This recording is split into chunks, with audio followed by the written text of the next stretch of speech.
Africa numéro 1. Vous écoutez Africa numéro 1, la radio africaine.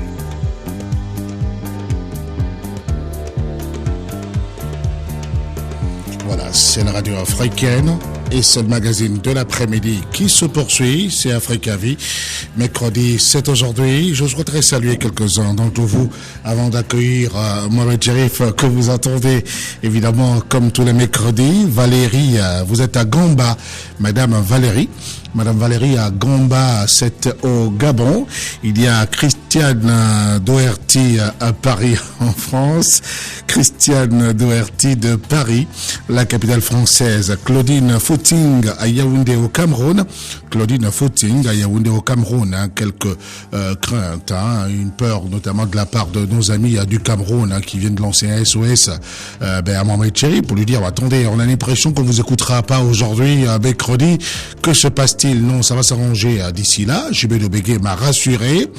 Il se pourrait évidemment qu'une solution soit en train d'être trouvée. En ce moment même, il y en a qui savent faire, qui courent, je les vois monter là, les marches et qui redescendent pour trouver rapidement une solution à ce problème de nos amis de Yaoundé, la première ville du Cameroun. À Kapo Abdoulaye Pierre, à Ibadan, c'est au Nigeria. Akapo Abdoulaye Pierre Akapo Abdoulaye, vous êtes à Ibadan au Nigeria.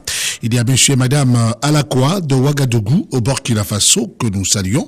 Monsieur et madame Alakwa à Ouagadougou, la première ville du Burkina Faso. Africa Vie sur Africa numéro 1, la radio africaine. Rendez-vous confirmé, je vous l'ai dit, aux prémices de ce magazine. Mohamed Cherif, bonjour. Bonjour. Merci d'être là, Mohamed Cherif. Effectivement, les auditeurs l'ont remarqué depuis quelques semaines maintenant. Nous démarrons Africa Vie du mercredi, tranche de vie, notamment par les conseils d'un père à son fils. Alors, quels sont les conseils de cette semaine? Qu'est-ce que l'ange Gabriel vous a fait descendre? Disons que c'est un petit rappel, c'est sur la sexualité et son importance. Voilà. Donc, alors, un grand homme a dit que le mensonge ne devient pas vérité à force de le propager. Et la vérité ne devient pas mensonge parce qu'on la tait. Alors, il ne croyait pas si bien dire, car non seulement la vérité ne s'embarrasse pas de nos élucubrations humaines, mais surtout, elle finit toujours par triompher. En effet, à toute chose, le Créateur a signé une finalité certaine. La sexualité est un sujet tellement sérieux qu'il mérite d'être attentif à ce qui va suivre. La sexualité n'est pas un jeu, mais une véritable responsabilité, car l'homme né par le sexe meurt également par le sexe. En réalité, le sexe est le moyen par excellence que Dieu, dans sa miséricorde infinie, ait donné à l'homme pour son salut. Mais par ignorance, l'homme malheureusement ne s'en sert qu'à des fins bestiales pour sa damnation. Rien d'étonnant car l'autoroute qui mène à la perdition est si large que nombreux le prennent, alors que la piste qui mène à la félicité est si étroite que non seulement très peu la trouvent, mais encore rares sont ceux qui l'empruntent. Dans la vie, tout s'apprend, y compris la sexualité. Car il existe, dualité oblige, deux types de sexualité. Une sexualité naturelle ou animale et une sexualité surnaturelle, dite sacrée ou initiatique, les deux étant diamétralement opposés. La sexualité bestiale, c'est celle qui mène à la jouissance avec des lapidations de l'énergie sexuelle. Cette sexualité contribue à maintenir l'homme à l'état d'animal. C'est malheureusement celle que pratique l'humanité dans son ensemble. La sexualité sacrée, c'est celle qui mène l'être à l'extase. Avec sublimation des énergies sexuelles, elle contribue à l'élévation de l'esprit. C'est cette sexualité initiatique que pratiquent les grands maîtres qui en maîtrisent des contours car elle n'est pas sans risque. C'est par cette sexualité que s'opère véritablement la fusion des âmes. Pour bien percevoir la quintessence de cet arcane longtemps resté l'apanage des écoles et mystères, observons attentivement certains faits naturels et même anodins, mais qui symbolisent des grandes vérités cachées et revêtent toute l'importance de la sexualité dans la nature. La clé et la serrure. L'action de la clé que l'on introduit dans la cellule permet quoi? L'ouverture d'une porte qui permet par la suite d'accéder à l'intérieur d'un site. La clé symbolise le sexe masculin et la serrure symbolise le sexe féminin. Ainsi, l'action de l'homme et de la femme qui s'empalent sexuellement l'un dans l'autre a fondamentalement pour but de permettre au couple d'ouvrir selon leur niveau de conscience soit les portes du paradis, soit les portes de l'enfer. Oui. Le pilon et le mortier. L'action des coups de boutoir du pilon dans le mortier n'a pour but que de transformer des matériaux d'un état hétérogène en état homogène. Exemple, si l'on pile 2 morceaux de banane ou de taro cuits dans un mortier, il en sortira par la suite une pâte homogène que l'on ne pourra plus jamais ramener à l'état initial. Traduisez, ce que Dieu a uni, je vous laisse Personne ne peut le séparer. Voilà, vous avez tout compris. Ouais. Alors, le pilon symbolise le sexe de l'homme, alors que le mortier symbolise le sexe, celui de la femme. Lorsque l'homme et la femme copulent selon les règles de l'art divin, ils se transforment progressivement en un être unique et angélique. Ainsi donc, la sexualité n'a pour but réel que la transformation de 2 âmes hétérogènes ou animales au moment de leur rencontre en une seule âme christique ou divine à la fin du processus qui est le mariage. Ces exemples visent à montrer qu'en réalité, dans la nature, tout n'est que sexualité et rien que sexualité, car rien ne se crée et rien ne se perd, mais le tout Se transforme. Merci. En fait, ce qui importe ici, c'est de comprendre que la sexualité n'est pas un acte vulgaire, mais un rituel de haute portée alchimique et spirituelle et dont le but principal n'est pas la jouissance ou la procréation, comme le croit le commun des mortels, mais plutôt la sublimation des âmes. C'est-à-dire que toute véritable transformation de l'être humain ne s'opère qu'à travers la symphonie magique de la sexualité véritable. Voilà pourquoi la sexualité demeure en réalité la synthèse de toutes les religions, le secret des secrets et le sexe l'épicentre de tous les pouvoirs, que l'on soit magie blanche ou que l'on soit magie noire. La suite dans Conseil des opérations fils. Voilà, la suite dans l'ouvrage que vous attendez tous, messieurs, dames. C'est vrai que lorsqu'on l'écoute comme ça, on se dit, mon Dieu, mais à quand ce livre? À quand est-ce que nous l'aurons avec nous? Alors, on va lui permettre de souffler un temps soit peu. Il a beaucoup parlé.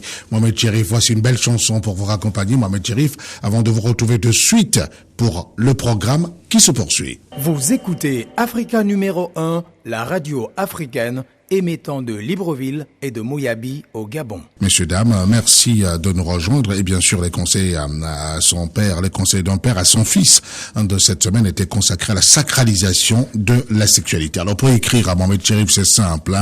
Son email, c'est mmohamedcharif, mmohamedcharif, le tout attaché, @yahoo.fr, mmohamedcharif, @yahoo.fr. Et puis, son site internet se porte bien, c'est Mohamed Charif, cette fois-ci, Mohamed Charif M à la fin, le tout en minuscule et attaché.com. Mohamed Charif M.com, c'est son site, évidemment. Mohamed Charif, on va revenir un temps soit peu sur un thème d'actualité. Oui. À votre humble avis, le repli identitaire constaté récemment dans l'ensemble lors de la présidentielle qui vient de se tenir et se dérouler au Gabon, le repli identitaire peut-il constituer une véritable menace pour l'unité nationale dans un pays? Ah, très bonne question, à la fois délicate et difficile, mais exaltante quand même, parce qu'effectivement, on s'aperçoit que, bon, vous savez comment ont été constitués nos États, pour la plupart. Voilà. C'est des mosaïques d'ethnies, enfin, qui sont venues de gauche à droite, qui à un moment donné se sont retrouvés à un endroit précis, au moment où on a arrêté les frontières artificielles. Une sorte de rencontre. Oui. Donc, vous voyez, un peu comme les poissons qui se baladent, et puis à un moment donné, on barre de part et d'autre, et puis voilà, les voilà prisonniers dans une zone, on s'est dit, voilà, c'est une nation. C'est là. Bon, c'est un pays, c'est un État au départ, mais après, il faut chercher maintenant à bâtir la nation. Donc, trouver un socle à partir duquel toutes ces différentes peuples, la communauté qui arrive, ces entités qui viennent de gauche à droite, sur quoi peuvent fonder une unité, sur quoi peuvent se baser. Voilà. L'ethnie, c'est difficile parce que chacun parle les coutumes, chacun ses coutumes et tout. Alors, comment faire? Voilà. Et c'est là toute la problématique des jeunes États, tels que les nôtres. C'est comment, effectivement, créer l'unité nationale à partir de quoi? Alors, du coup, il y a eu des tas d'imagination, des partis uniques qui ont été créés. Bon, vous savez, tout, malheureusement, on ne s'accorde pas sur un seul problème, c'est que ce qui devait créer l'unité, c'était d'abord l'idée, c'est-à-dire une idée qui fait que, par exemple, on désire que tout le peuple soit heureux. Je pense, par exemple, c'est-à-dire que le bien-être du peuple. Voilà. On peut s'entendre sur ça. C'est-à-dire, comment faire pour que tout le monde soit à l'aise. Voilà. Mais malheureusement, ça peut être qu'en fait que c'est pas toujours ça. Parce que pourquoi les gens font des coups d'État? Parce qu'on s'est dit, bon, telle ethnie là aujourd'hui, elle a fait tant d'années, il faudrait qu'elle cède la place à une autre, ainsi de suite. Voilà un peu tout notre Parce problème. qu'on a vu justement que l'ethnie qui était là, donc, Voilà. a émis tous les avantages. Voilà, il y a tout ça, ouais. Et les autres aussi, là, je vais écouter, nous aussi, à tous nos soins. Voilà. Ouais, donc, à partir de ce moment, on a l'impression donc, que l'unité nationale de façade, c'est parce que nous sommes repliés effectivement sur notre propre identité. Or, en fait, on devait transcender tout ça, c'est dire, qu'est-ce qui peut unir aujourd'hui si ce n'est une idéologie, c'est-à-dire une idée fondamentale, c'est-à-dire qu'est-ce qui peut rendre les gens heureux. Il faut une idée force. La force, voilà, c'est-à-dire que basé sur le développement d'un pays, qui fait que tout le monde se sent heureux d'appartenir à ce pays, tout le monde se sent fier, c'est pas moi, c'est tout ça.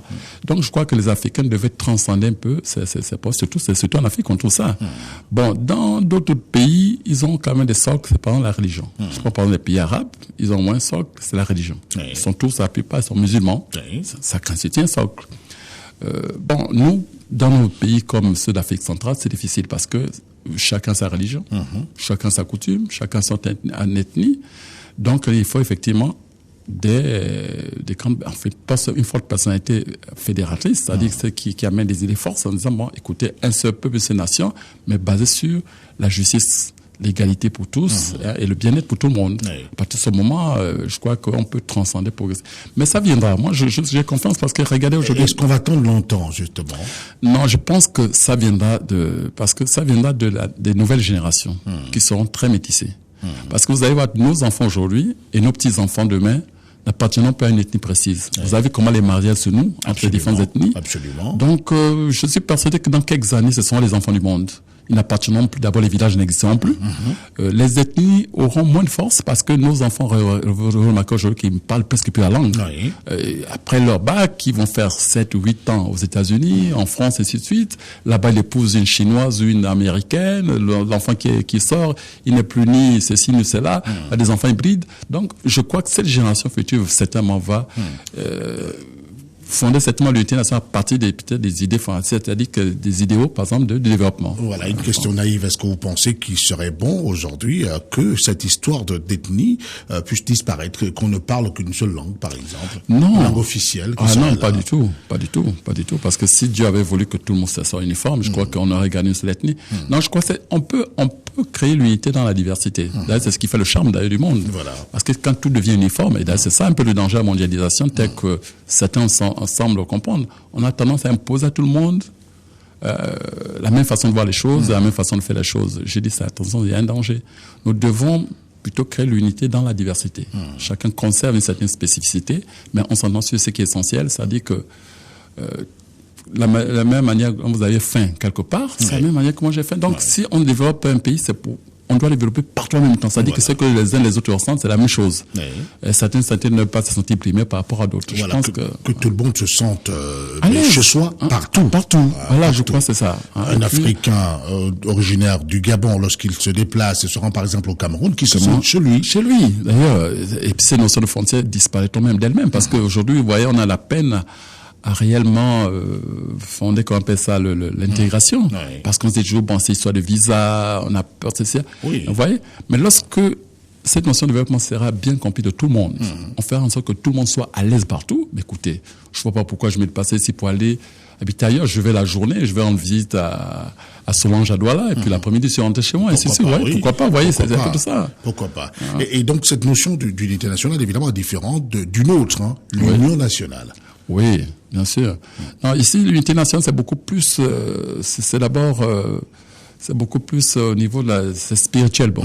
C'est d'abord au niveau de la façon de penser, de voir les choses. Vous voyez, alors que l'union nationale peut être une structure qu'on met en place pour que les gens défendent peut-être les mêmes intérêts dans un espace donné, mais sans pour autant le ressentir au fond d'eux-mêmes. Très bien. Au fond d'eux-mêmes, c'est un peu ça. Ce sera véritablement ma dernière question. Véritablement dernière question. Je sais que vous n'êtes pas un homme politique, et d'ailleurs le point de vue que vous donnez maintenant, le point de vue d'un leader d'opinion, mais surtout le point de vue d'un homme spirituel. Alors, dernière question, c'est en rapport évidemment avec cette problématique. Et si on nous appesantir un peu sur la présidentielle gabonaise que tout le monde a observé, Fontaine Maurin a couvert avec effectivement cette présidentielle-là. Est-ce que vous pensez que sur les 23 candidats, il y avait quand même peut-être un qui sortait du lot, ou d'autres, sur les 23 quand même, ils ont été nombreux, qui ont montré qu'ils étaient capables d'unir tout le monde? Écoutez, sans parler du repli identitaire, justement. Non, ce qu'on pourra dire, c'est que tout le monde a pu observer, ce qu'ils ont observé. C'est-à-dire que certains, bon, effectivement, avaient peut-être un programme qui n'était pas basé sur le repli identitaire, mais qui était un programme national. Qui était un programme national, qui était parfois même un rêve, une vision, alors que d'autres se contentaient juste parfois de, au delà que j'y mette, à la limite, quoi, on peut le dire ainsi. Combattre un candidat, voilà, il y a un peu ça. Un projet de société. C'est ce que vous avez tous observé, mais écoutez, je crois qu'à la fin, ils finissent par se retrouver. C'est les enfants du même pays. Donc, comme on dit chez nous-mêmes, entre la langue et les dents, ça se mord de temps en temps, ça bagarre.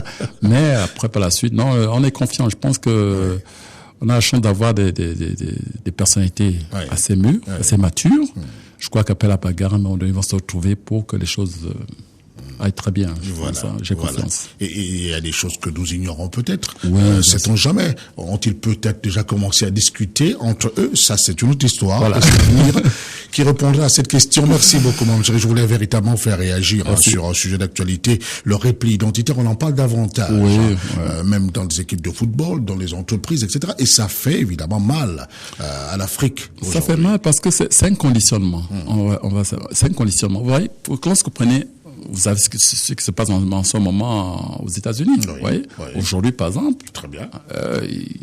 Le président américain est à nouveau attaqué. C'est pas sa race. C'est du racisme. C'est du racisme. Voilà. Alors, vous voyez, quand vous prenez un petit blanc, un petit noir, un petit chinois qui naissent à l'instant même quand ils sont bébés, ils s'amusent. Ils n'ont pas de problème. Voilà. Ce sont les parents et la société qui vont les conditionner pour commencer à se voir différents. Donc, voilà, c'est pour ça qu'il faut faire très attention au discours politique. J'ai dit que nous devons tenir un langage d'amour, d'unité. Attention à tout ce qui peut diviser, parce qu'après, même lorsque les gens tout cassaient par la suite, mais ceux qui viennent gérer par la suite, ils gèrent sur quoi? Sur les débits, c'est pas normal. Donc, on devait combattre tout discours qui tend à s'aimer la haine, la division, la discorde, même l'insurrection. Mais plutôt un discours d'unité. Parce qu'on peut se combattre, on peut être ensemble, ne pas avoir les mêmes idées. C'est normal. Mais c'est d'abord un combat d'idées. Il faut argumenter. C'est dire, bon, moi je vois les choses différemment, par rapport à vous, mais on peut être ensemble. Ouais, c'est ça. Or, aujourd'hui, on a l'impression que c'est comme si c'était la fin du monde. Non, je veux dire, c'est dangereux. C'est un discours qui tente plutôt à diviser les enfants parfois même de même famille. Voilà. Merci beaucoup, Mohamed Cherif. Je voulais simplement faire réagir sur cette préoccupation-là. Revenons maintenant, aux informations utiles que vous attendez tous. Évidemment, parlons d'abord des jours fastes, du 10e mois lunaire. 10e mois lunaire, je le rappelle, il va du 20 septembre au 18 octobre. Alors, le 20 septembre, c'était il y a 2 jours. Il y a 2 jours, il y a 3 jours même. 3 jours même, parce que nous sommes le 23 aujourd'hui. Le 23, Voilà. Donc, du 20 septembre au 18 octobre, c'est le 10e mois lunaire. Les jours fastes que les auditeurs attendent. Voilà. Nous avons déjà manqué un jour, c'est le 21. C'était le 21. C'est passé, voilà. Oui. Je crois qu'on est le 23 aujourd'hui. Nous sommes le 23. Qui est un jour faste. Voilà. Le 23 c'est un jour faste. Oui. Donc, il n'est pas tard pour faire des projets. Je comprends pourquoi ça se passe bien pour nous. Voilà. Oui. Le 25 septembre, c'est un jour faste. Oui. Le 29, c'est un jour faste. Et après, on rentre en octobre. Donc, le 1er octobre, c'est un jour faste. Le tout premier jour du mois d'octobre. Voilà. Oui. Le 6 octobre. Le 6. Le 13 octobre. 13. Et le 15 octobre. Et 15 octobre. Voilà. Ah, il y a beaucoup de jours, pardon. Beaucoup de jours. Ce 10e mois lunaire. Donc, je peux les compter. Il y en a 8 au total. 8 jours fastes. Alors, on va les reprendre, Mohamed Cherif, parce que les auditeurs prennent des notes.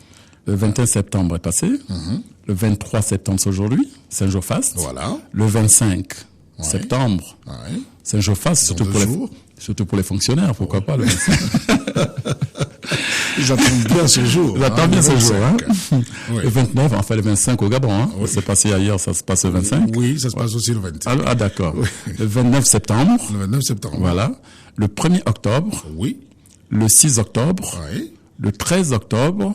Et le 15 octobre. Et le 15 octobre. Donc, ce sont les jours fastes du 10e mois lunaire. Voilà. 10e mois lunaire, messieurs, dames. Il a démarré depuis le 20 septembre dernier, c'est-à-dire il y a 3 jours exactement. Et il prendra fin le 18 octobre. Merci de nous rejoindre. Une courte pause. JB de Béguet. Quand vous voulez. À tout de suite. La voix de l'Afrique, c'est Africa numéro 1. Africa. Africa numéro 1, la radio africaine. Africa. Alors, des questions de santé à Mohamed Cherif avant d'effectuer notre traditionnelle visite dans la pharmacie de la nature pour parler des soins de beauté. Ah mon Dieu, ces chères dames seront servies aujourd'hui. Comment avoir des mains douces et belles à moindre frais, surtout à moindre frais. Alors vous n'aurez pas grand-chose à dépenser, si ce n'est évidemment à votre stylo et votre papier. Attention, ce sera pour tout à l'heure. Peut-on utiliser les feuilles jaunes de bananier lorsqu'elles ont séché? Alors, je ne sais pas de quoi veut parler cette auditrice. Est-ce que c'est une recette en rapport avec la femme? Oui, c'est tellement des recettes d'attirance et de succès, ceux qui sont dans le livre. Oui, bien certainement, sûr. Voilà. Ouais.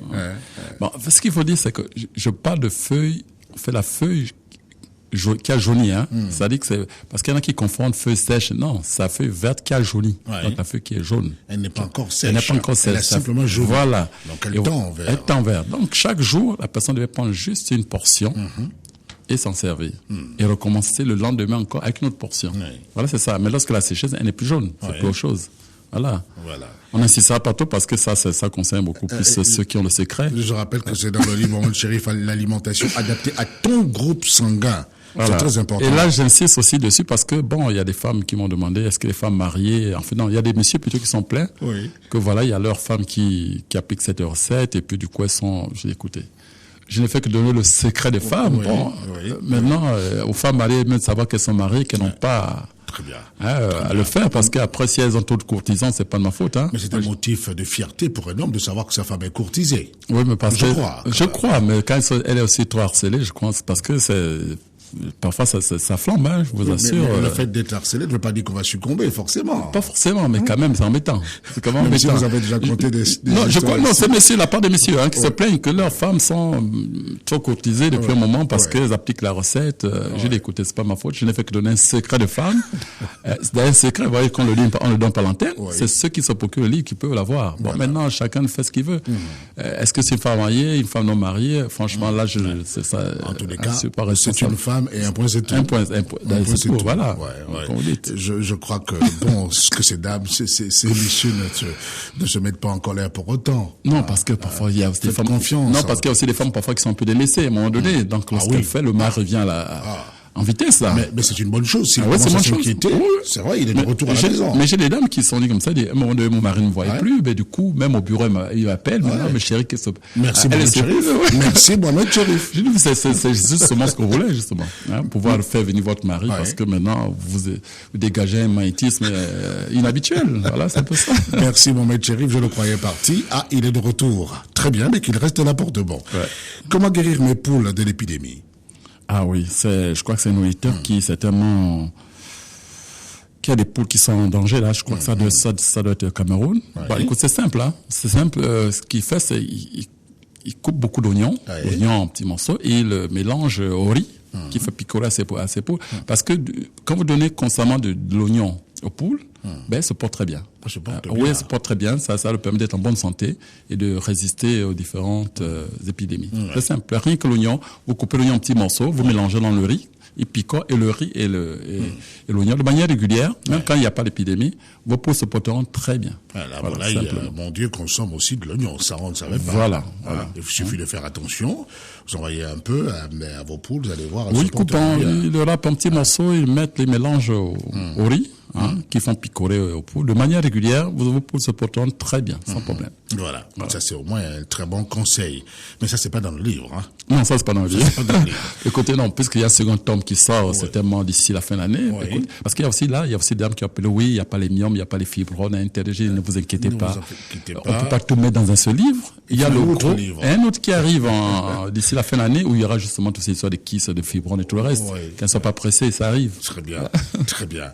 Comment booster l'intelligence et la mémoire? Ah, ça c'est une autre question. Là, c'est une question. Là aussi, ceux qui ont le livre peuvent le voir à la page 102.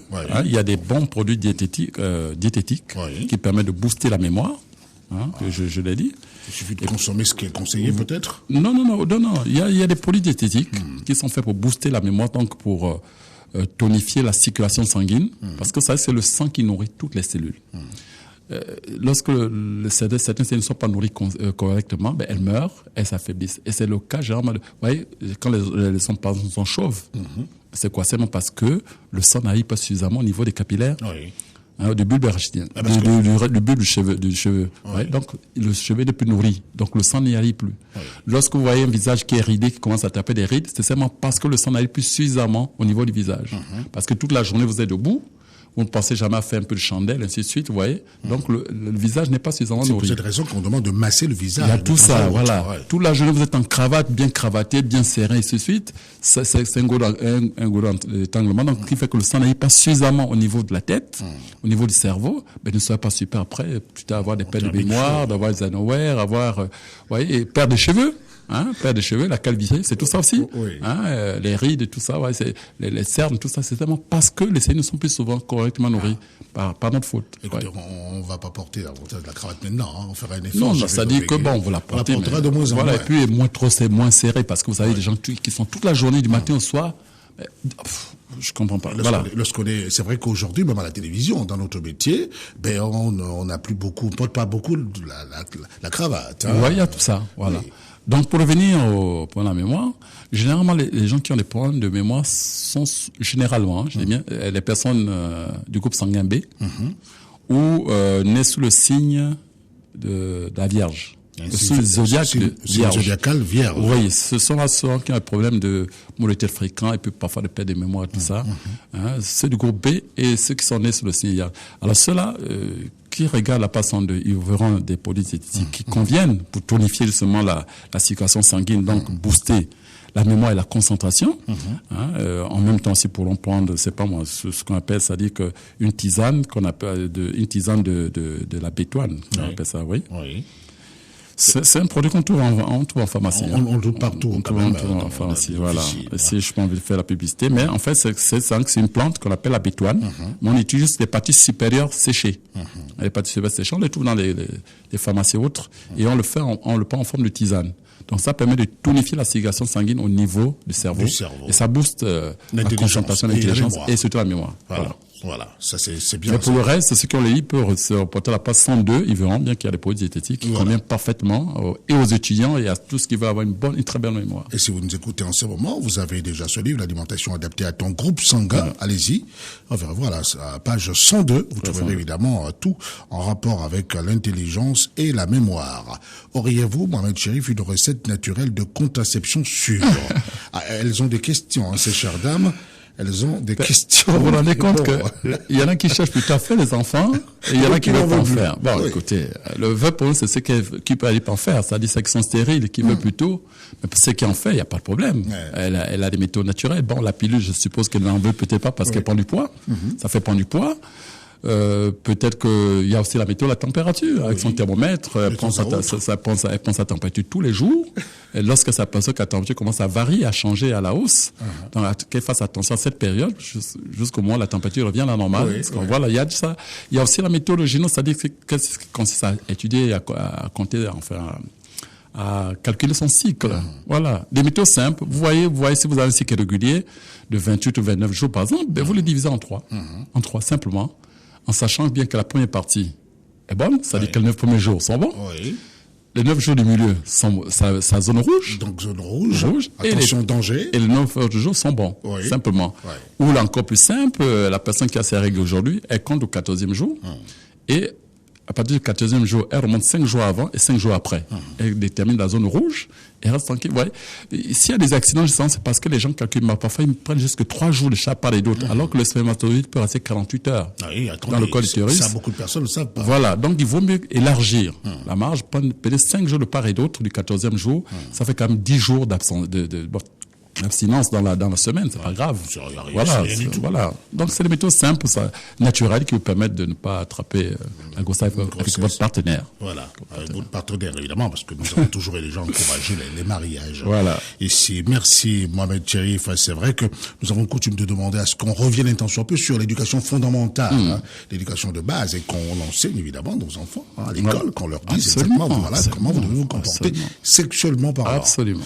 Restez sur la radio, nous revenons question de suite, ce sera évidemment pour ouvrir votre courrier, les questions que vous avez posées à Mohamed Cherif, de très très bonnes questions, on va le voir tout à l'heure. Bon, on va dire beaucoup de choses. Y a-t-il par exemple un risque quelconque à distribuer du linge déjà porté aux autres ? Vous allez voir si spirituellement ça peut se comprendre. Et puis, bien avant, nous aurons déjà effectué une visite dans la pharmacie de la nature et comment avoir des mains douces et belles à moindre frais, des soins de beauté. Restez sur la radio.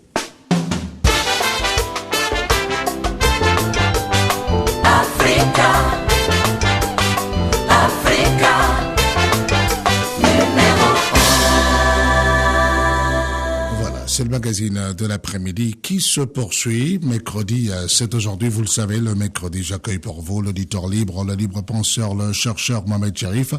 Et nous allons à la recherche de la vérité. Mohamed Cherif, la première escale, la visite dans la pharmacie de la nature, des soins de beauté. Soins de beauté pour nos chères dames et même les messieurs d'ailleurs, qui aiment bien avoir des mains lisses, douces, soyeuses. Soins de beauté, oui. Sans commentaire. Sans commentaire. Écoutez, c'est vrai qu'il y a les salons de beauté, on ne dit pas de pas y aller, mais seulement qu'on peut aussi l'obtenir simplement en fabriquant une pommade spéciale. Vous prenez de la graisse de poule. La graisse de poule. La graisse de poule. Que vous allez faire bouillir avec du jus d'oignon, disons à peu près 10 cuillerées à soupe. De graisse de poule. Non. Ou de jus d'oignon. De jus d'oignon. Vous prenez la graisse d'oignon, la graisse de poule, vous mettez dans la marmite, 10 cuillères à soupe de jus d'oignon, vous mettez le tout et vous faites bouillir à petit feu pendant environ une demi-heure. À petit feu. À feu doux. À feu doux. Voilà, vous trouvez, après, vous aurez une bonne pommade, une pommade bien. Voilà. Celle-là, une fois refroidie, vous enduisez les mains, les deux mains, gentiment, et quand vous avez fini, vous mettez les mains dans les gants de laine. Vous restez ainsi pendant moins de 2 heures de temps. Voilà, c'est largement suffisant. C'est bon le week-end. C'est bon le week-end. Voilà, vous le faites chaque fois que vous pouvez. Vous allez voir au bout de quelques temps. Vous aurez sur la terrasse. Voilà, tranquille. Vous aurez des mains, alors là, vraiment très douces. Et quand vous allez au boulot lundi matin. Très belles, très douces, très soyeuses. C'est vrai que bon. Chère dame, voilà. La graisse de poule, ça se trouve. Il y a beaucoup de femmes, enfin, on fait souvent du poulet à la maison. Recueillez cette graisse tranquillement. Mettez-la dans une marmite. Prenez l'oignon, broyez l'oignon, récupérez du jus. Comptez à peu près 10 cuillères à soupe de jus d'oignon. C'est facile à obtenir, ça. C'est facile, oui. Et vous faites bouillir à petit feu, tranquillement, pendant moins d'une demi-heure, et vous obtenez une pommade. C'est cette pommade-là, vous induisez les mains avec, et après, vous enfilez des gants de laine, et vous restez ainsi pendant 1 ou 2 heures de temps, tranquillement. Vous allez voir, au bout de quelques temps, vous aurez des bains très très lourds. Alors, si on n'a pas de gants de laine, que peut-on faire? Écoutez, c'est vraiment recommandé. Les mains, écoutez, peut-être, mais en tout cas, quelque chose de laine. La laine, c'est important parce que la laine joue un rôle par rapport à la graisse. Par rapport à la graisse. Oui. Voilà. Donc, c'est vraiment chercher les gants de laine, on les trouve sur les marchés. Alors, commencez par là, messieurs, dames, parce que la graisse de poulet, pour en trouver facilement, chevaux à la maison, l'oignon, également, parce que là, il y en a toujours déjà à la cuisine. Voilà, parce que les gants de laine permettent de faire pénétrer le produit dans la peau. Voilà, c'est ça le rôle des gants. Des gants de laine. Voilà donc pour cette visite dans la pharmacie de la nature. Aujourd'hui, il était question pour Mohamed Cherif de vous parler des soins de beauté, notamment de comment avoir des mains douces et belles, à moindre frais, surtout pour ces chères dames, mais également les hommes. Oui, que finalement, tout est important. Au lieu de jeter la graisse de poule à la poubelle, vous voyez qu'on peut récupérer. Tout se transforme. Tout se transforme. Vous l'avez si bien dit. Très bien. Les questions que les auditeurs vous ont posées à Mohamed Cherif. Peut-on évoluer spirituellement avec des énergies issues du vampirisme? Des énergies issues du vampirisme. Non, pas. Non, on peut acquérir de la puissance. On peut acquérir du pouvoir. Maléfique, bien sûr. Avec. Mais on peut pas évoluer spirituellement. C'est pas possible. Parce que c'est aux antipodes. La spiritualité, c'est tout ce qui est propre, c'est ce qui est lumière, c'est ce qui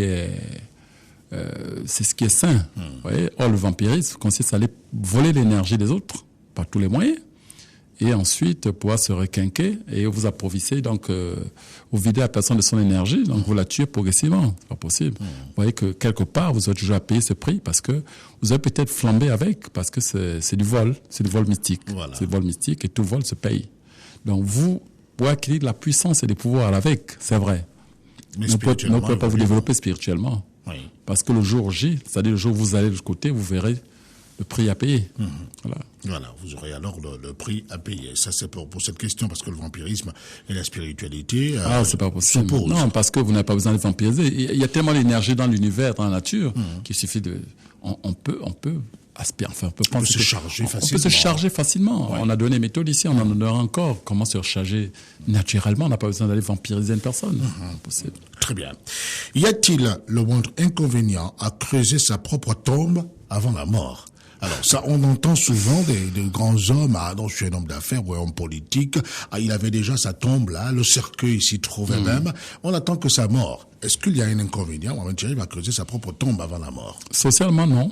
Socialement, non, parce que, écoutez, vous prévoyez tout, vous dites que le jour, vous faites votre caveau, vous attendez tout. Assurance décès. Tout ça, assurance décès, et comme si on pouvait s'assurer contre la mort. Parce qu'on est mort, on est mort. Ça m'a mis souvent d'entendre, oui, je suis assuré, écoutez, dans l'avion, quand vous êtes mort, hein. Franchement. C'est incroyable. Oui. On est humain.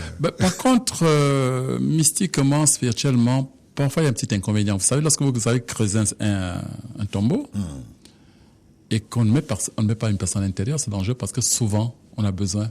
Parce que un tombeau correspond toujours à un mort. Oui. Alors, vous creusez, vous ne mettez personne à l'intérieur, c'est dangereux parce que souvent, les esprits qui sont là ont besoin justement de... Alors là, c'est plutôt grave. Si on fait, par exemple, des fosses septiques chez soi, on va creuser, puis on n'a pas le matériel pour poursuivre les travaux. Non, ça, c'est pas une tombe. Ça, c'est pas une tombe. Parce qu'il y a l'intention. On creuse pour enterrer une personne. Très bien. On creuse pour faire un puits, c'est différent. Oui. Voilà. Non, écoutez, les gnomes qui sont là, ils savent. Ils savent que ce trou, c'est pour recevoir une personne, ou bien pour... non, c'est autre chose. Et généralement, ce qui se passe chez nous, c'est lorsqu'on a creusé une tombe et qu'il n'y a personne, on n'a pas pu mettre une personne à l'intérieur, on coupe un tronc de bananier, on met à l'intérieur. Et on referme. Et on referme. Ou on tue un mouton, on met à l'intérieur, on referme. Là, vous n'avez pas de problème. Par contre, si vous laissez comme ça dans le vide, ceux qui ont creusé, ils vont avoir des problèmes. Mais justement, j'ai appris, ça je l'ai lu dans le courrier à un des auditeurs, c'est quelqu'un qui a trouvé la mort comme ça, parce qu'ils n'ont pas compris. Son épouse décède, on doit l'enterrer en principe dans son village, puisqu'ils étaient mariés, et là, malheureusement, on demande d'amener la femme ailleurs. Entre-temps, la famille avait déjà creusé voilà. la tombe. Voilà. La femme a été inhumée ailleurs, le temps qu'il revienne, il y avait eu mort d'homme. Absolument, parce que à cet homme doit correspondre un mort. Alors, vous voyez, vous avez creusé, ils n'ont pas su, ils auraient dû mettre un tronc de bananier ou un mouton. Alors, et ceux qui creusent finalement leur propre tombe avant la mort, attention, ils se mettent en danger. Ils se mettent en danger. Ils précipitent leur mort. Absolument, ils précipitent. Ça, c'est clair. Vous savez, dans la on n'est pas seul. Il y a des tas d'esprits qui sont avec nous et qui, justement, sans le savoir, vous les actionnez. Ils attendent, les personnes viennent, écoutez, ils viennent vous chercher. Ben, venez vous-même vous mettre dans votre tombe. L'interdiction formelle de la consommation de l'alcool en religion peut-elle se justifier scientifiquement? La question est claire. Scientifiquement, est-ce que cela se justifie? Oui, parce que beaucoup ont tort de penser qu'il n'y a pas, qu'il y a incompatibilité entre la religion et la science. Je dis toute véritable religion, toute véritable religion est forcément compatible avec la science. Parce que l'alcool, ce que vous ne savez pas, c'est que à petite dose ou à grande dose, l'alcool tue progressivement les cellules hépatiques. C'est-à-dire les cellules du foie. Oui. Progressivement. Quand vous prenez une petite goutte au fur et à mesure, ça détruit progressivement les cellules du foie. Et vous savez combien le foie est important. Bien sûr. Donc, à terme, ne soyez pas stupide d'avoir telle ou telle maladie. Ensuite, pas simple parce que votre foie ne fonctionne pas. Mais vous avez commencé à l'attaquer, à l'abîmer depuis peut-être 20 ans. En prenant chaque fois une goutte de whisky, une goutte de ceci. Voilà, c'est ça. Donc, je dis oui, c'est compatible. Si la religion l'interdit, ils ont raison. La religion a raison, seulement parce que ils espèrent que les pasteurs, les prêtres, les imams allaient expliquer progressivement pourquoi c'est interdit. C'est scientifique. Oui. C'est simple parce que l'alcool contenu dans le vin, enfin dans les boissons, détruit progressivement les cellules hépatiques et même les neurones. C'est même le cerveau. Ah oui, absolument. Oui. Absolument. Ça veut dire qu'on se fait du mal. On se fait du mal parce que mais vous avez vu dans le livre, vous voyez bien que les alcools sont incompatibles. C'est des poisons pour l'organisme. Oui. Voilà. Alors, pourquoi les brasseries ne ferment-elles pas? Non, c'est toujours bien écrit, à consommer avec modération. Non, parce que la société n'est si faite qu'elle vit de ces contradictions. Oui. Vous savez, s'il n'y avait pas des bandits, il n'y aurait pas de policiers. S'il n'y avait pas de malades, il n'y aurait pas d'infirmiers. S'il n'y avait pas de fous, il n'y aurait pas d'asile, ainsi de suite. C'est un peu ça la société. C'est l'hypocrisie de la société. Non, c'est comme ça. C'est cette dualité qui existe. Mais seulement chacun doit faire un effort pour être du bon côté. C'est tout. Voilà. Là, mais si tout le monde pouvait tourner le dos aux brasseries, il y aurait du chômage. Écoutez, il y aurait peut-être autre chose. Il y aurait peut-être autre chose. Il y aurait peut-être autre chose. Non, c'est pas. C'est-à-dire que si les personnes n'existaient pas, il existait autre chose. Autre chose. Voilà. Mais il faut dire que ces gens se nourrissent de l'ego.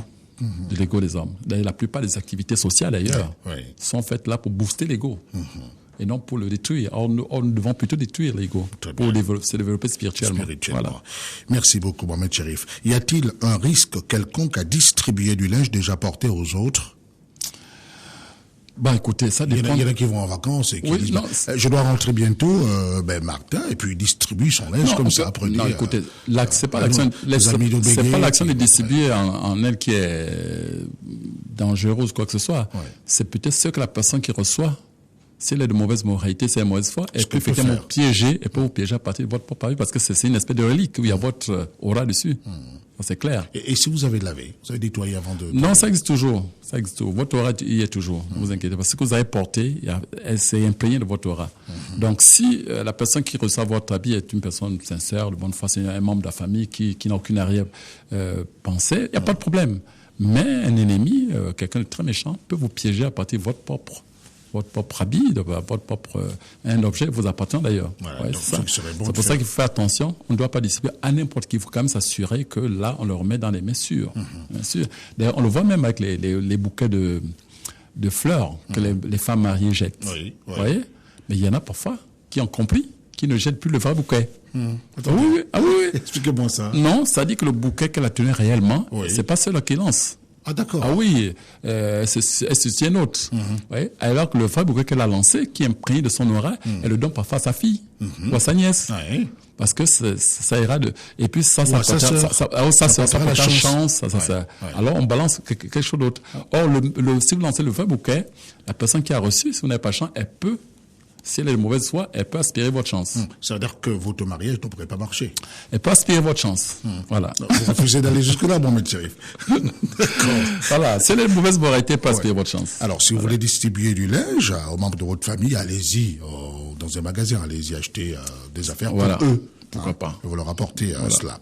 Dernière question avant de se séparer. Il reste très peu de temps. Dieu est-il au-dessus de sa créature ou à l'intérieur de celle-ci?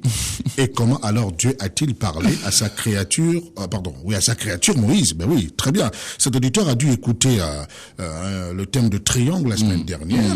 Dieu est-il au-dessus de sa créature ou à l'intérieur de celle-ci? Ça, c'est le premier volet de la question. Le second volet, c'est comment alors Dieu a-t-il parlé à sa créature Moïse? Écoutez, vous savez... Même si aujourd'hui on dit qu'il ne nous parle plus. Vous savez, les mots ne peuvent pas toujours expliquer correctement les choses. Nous disons les mots, mais qui ont plusieurs sens. Parler, ça veut dire quoi? C'est ça. Dieu, ça veut dire quoi? Tout dépend. Dieu parle, ça veut dire qu'il est comme nous. Voilà. On l'a circonscrit. On l'a déjà circonscrit. C'est ça. Oh, je vous dis, Dieu, c'est quelque chose d'immatériel. C'est quelque chose d'immatériel. Et j'aime toujours bien expliquer à partir de... J'ai dit que le monde, c'est un peu comme le cercle. Vous voyez? On part toujours d'un simple point. Ce simple point, à partir que vous êtes à ce cercle, vous voyez, c'est le même point qui se translate pour former le rayon. Et après, il forme la circonférence. Nous avons, que ce soit le rayon, que ce soit la circonférence, c'est toujours le même point haut qui se déplace. Donc, ce que vous voyez, que ce soit le rayon, que ce soit la circonférence, ce n'est que la trace du point qui se déplace. Vous voyez qu'en fin de compte, c'est toujours le point qui existe. Donc, le cercle, le rayon ne sont qu'une illusion. C'est pour ça que Dieu dit tout disparaîtra sauf ma face. Donc, lorsque tout disparaît, il ne reste que lui. Donc, au commencement, il n'y a que lui, à la fin, il n'y a que lui. À partir de ce moment, la création est une illusion. Alors, il parle à qui? Qui en dehors de lui? Mais voilà, c'est ça le problème. Vous voyez, c'est plus profond que ça. Donc, ça peut dire que lorsque la créature pense être autre chose que Dieu, elle a déjà commencé à se foirer, c'est-à-dire penser que le point est différent. Je vous dis, le rayon que vous voyez, ce n'est qu'une trace. C'est une illusion. C'est toujours le point haut qui se déplace. La circonférence, c'est la création. C'est une illusion. C'est toujours le point O qui se voit. Vous voyez que quand tout ça disparaît, c'est toujours le point O qui existe. Donc, tout n'est que Dieu. Tout est Dieu. Tout est Dieu. Tout est Dieu. Vous ne trouvez rien d'autre en dehors de Dieu. Rien. Et cette belle question. Le monde est une illusion. Cette belle question que je me posais, où Voilà. a-t-il trouvé les matériaux pour construire? Justement, vous expliquez Tout ce tout qui par existe. le tracé du cercle. Vous allez voir qu'il n'y a que le point O qui existe. Le cercle, la circonférence, le rayon, c'est que le point O qui se déplace. Merci beaucoup. Voilà. J'ai bien envie de vous garder sur cette préoccupation. On en parlera autrement et autre part. Ouais. Je voudrais simplement rappeler que nos amis qui sont en dehors du Gabon peuvent avoir le livre Mohamed Chérif, l'alimentation adaptée à ton groupe sanguin. Au Cameroun, à Yaoundé, MTA avenue Kennedy. À Douala, MTA Bonanjo. En Côte d'Ivoire, MTA Abidjan. C'est à l'immeuble GCDA, non loin de la RTI. MTA au Congo-Brazzaville, donc à Brazzaville, la capitale, et même à Pointe-Noire, la ville économique. Au Burkina Faso, à Ouagadougou, c'est Zongo Seydou qui vous attend. Au Niger, à la librairie chrétienne de Niamey. Au Tchad, c'est Mustapha qui est là justement pour vous accueillir. Merci Mohamed Chérif. Mercredi prochain, avec Dieu le grand veut. plaisir. Si Dieu le veut. Dieu le voudra. Il est très miséricordieux. Merci. Et bien sûr qu'il fera en sorte que nous soyons ensemble mercredi prochain et en bonne santé.